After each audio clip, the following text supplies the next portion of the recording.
members of the press that it was luck. I would say that was absolutely not the case. Our procedure is, in this situation, we're swimming along an underwater passage. Wherever there is airspace, we surface, we shout, and also we smell. And in this case, we smelt the children before we actually saw or heard them. And then you called out, didn't you? What did you say? How many of you? 13. Brilliant. We were just very pleased trying to establish how many of them were all right, and as it turned out, all of them were. What struck me about that photo is that some of the kids were smiling, they were big smiles. At that point, they were quite pleased. We spent a fair bit of time up there really trying to boost their morale before we left, because we didn't have any food to give them, we had lights to give them. What sort of problems were you facing?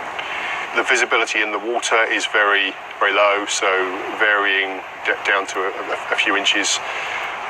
There was also a lot of debris in the cave from previous attempts, wire, electrical cable, pumps, tubing, all sorts of things.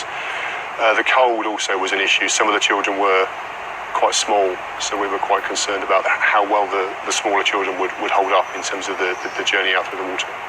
And when you had to leave them to go and make your plans and so on, how confident were you of seeing them alive again? I made them a promise that I'd come back. It was unbelievable that we'd found them and that they were all healthy.